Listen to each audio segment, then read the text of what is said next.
Okay, today we're going to make an Easter basket. This is a super cute basket that my mother-in-law helped me make. She sort of made up the design. She gets all the credit. So it's a crisscross pattern made of quilted strips of fabric. It's so cute. So to get started, you need two types of fabric. There's one that I'll refer to as the main fabric, which is what you see as the handle on this one. The bottom is all the same color or same pattern. And then the polka dots are the accent fabric. So I'll tell you in a minute how much of everything that you need to get. You'll also need to get batting and pellon and something to go around the edge. So I'm making one for Abram today. The fabric that I picked for him is right here. So for my main fabric, I'm doing Easter eggs. For the accent, I'm doing triangles. And hopefully it won't look girly, but you know. So I picked ribbon to go around the outside edge of his so that it wasn't fancy looking. But yeah, so I will show you how to cut it all, how much you need of everything, and what you need to get started, and then wish me luck. Okay, so for our project today, I picked the Easter eggs as our main fabric, and these cute little triangles for the contrast fabric. So for your main fabric, you're going to need 2/3 of a yard, and that's more than you'll need, but I just like to have more than I need because I always make mistakes. For the contrast fabric, you need 1/4 of a yard. Keep in mind that that is if you're going to cut it width-wise. So if you get a pattern that you're going to need to cut lengthwise, then maybe redo the math. I can't do it for you. Then you're also going to need some pellon, which is just a stabilizer, and that's all I know about it. And my mother-in-law just said get some and get it kind of thick. I have two types right here, and I'm pretty sure I might have used this type for Ivy's basket, but it's really not very thick at all. And this one is thicker. I'm not very much help in this department, but basically it's not super important, obviously. And then you'll also need some batting, which I forgot to bring to the desk with me, and that also kind of doesn't matter. But I'll show you the kind I have when I start cutting it. So that's what you need to start out with. Matching thread. I did not pre-wash my fabric, and I never do, but I think according to every tutorial I've ever done, you're supposed to tell people to do that. So that's me. So there you go. Go ahead and get your stuff. Okay, so the next thing you're going to want to do is cut lots and lots of strips of all those things I just told you you needed to buy. So I'll tell you now what you need to do, but then I'll also type it up and post it wherever I post this video so that you can just see it in front of you, because I feel like that's easier. So here's my main fabric. The reason it's all wrinkly and yucky is that I already cut it and pinned it all before doing this video, so I unpinned it. So Mom, if you're watching this, yes, I did iron my fabric ahead of time. So with the main fabric, which is my Easter egg fabric, you're going to want to cut 9 strips, and they're going to be 18 inches wide and 4 inches long. Okay, now if you notice on my basket,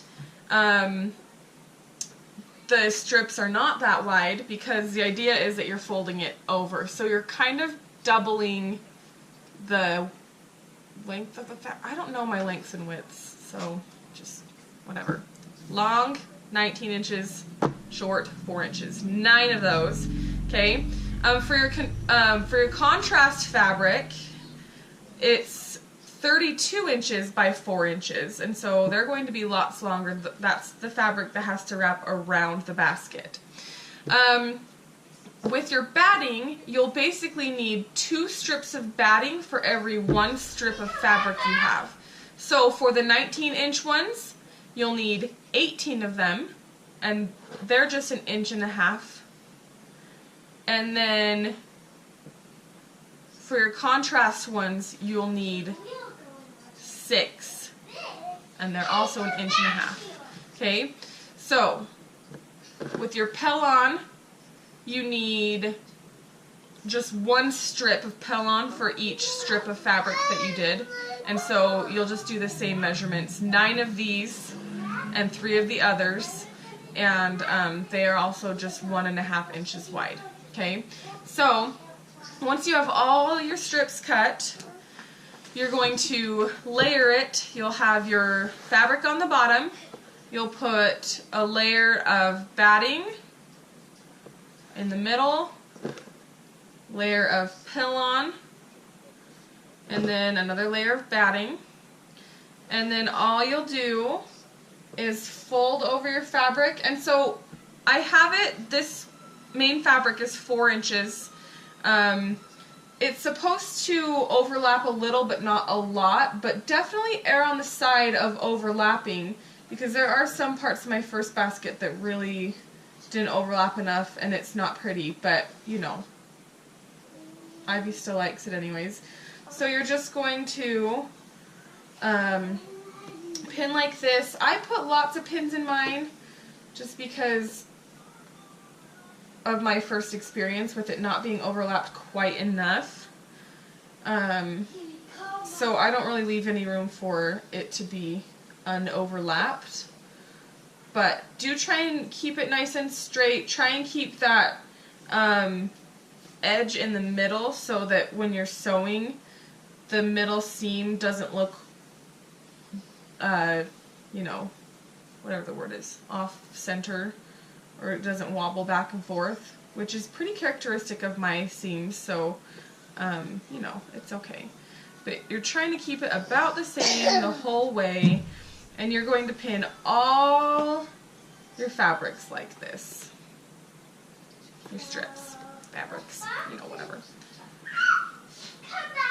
Okay, and if you did a good job cutting, they'll all end up about the same. Oh, and also, I'll probably say this again later, but when I cut it, I measured extra, and then that way you can make them nice and even in the end. So don't worry, know that I left a lot of room for needing more fabric. So anyways, so that's what you do for your strips. Alright, these are what all my strips look like, pinned. Just FYI, when I first did these, I was concerned because they didn't look anything like this. Remember, we're basically quilting these, and so the fabric will flatten out and be just lovely. So I suggest doing a test piece just because that'll put your mind at ease and you won't have to ruin one of your strips if you're going to ruin them. So this is my test piece. I'm going to show you what I did. You can see that there was a little part where I didn't make sure that it caught. There's definitely bits like that on my already finished Easter basket, and I'm pretty sure there will be bits like that on this future basket. But, you know, you could keep your eye out for that and be more of a perfectionist than I am, and that won't happen to you. But anyway, so here's my test strip, and I'll show you what I do. Basically, you're going to first sew down the middle, and I did a zigzag stitch. I'm going to make my zigzag stitch wider when I do it on my strips. If you want to look at this, you can see that this stitch is wider, and I like that better. Another good reason to do a test strip. And then you're going to do a straight stitch on either side of the zigzag. I had something else to say, but I don't remember what it was. Oh, I forgot one more thing that you need to get at the store, so hopefully you didn't already go. Some sort of decoration to put around the edge. So on Ivy's basket I have this cute lace, which is way cuter than ribbon, but I'm trying to make it boyish. So I don't know how this will turn out or if I like it, but I just got ribbon because it's not fancy. So you only need enough to go around the edge. You don't need a whole thing of it, but I got a whole thing of it anyways. So that's all. I'm going to sew. Oh, I remembered what I was going to say. Color of thread. Do whatever you want. I'm going to do this color of blue, greeny, bluey.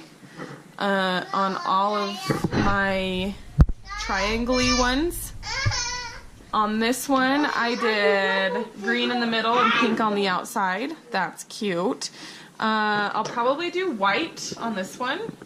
Basically, I'm not going to tell you how to live your life. So, there you go. Okay, a couple things before we move on to the next step. I've just been cutting the very ends off of each strip as I go, and that makes it so it's just whatever. And the strips are plenty long enough, I hope. When I measured big, so don't worry too much. So, I just have to tell you about a discovery I had. So I am a super not professional seamstress at all. And I was getting so frustrated because look at this stupid strip. All my strips were turning out like this, okay? They're bunching and gathering and like hideous, and at the end they were getting all pulled together, but since I'm not a sewing perfectionist, otherwise I'd die, I was just like, whatever, it's just gonna be ugly. Then I remembered that I have a walking foot for my sewing machine, and so here's the regular presser foot, okay, and here's the walking foot. Using a walking foot with quilting is like so important, and of course I didn't remember until I was done with like that many strips over there, and I had like 4 left, but I'm not starting over, so it's just gonna be a weird Easter basket. But look how much better this one is compared to this one. Okay, so we have ugly, hideous, okay, maybe not that bad, I'm being dramatic, but this is so much better because the walking foot just feeds it through. So if you can get a walking foot or have a walking foot, that's great. If not, you may experience gathering and bunching that you do not appreciate, but your Easter basket will probably still turn out so cute. So, sew all your strips, and I will do part 2 very, very soon.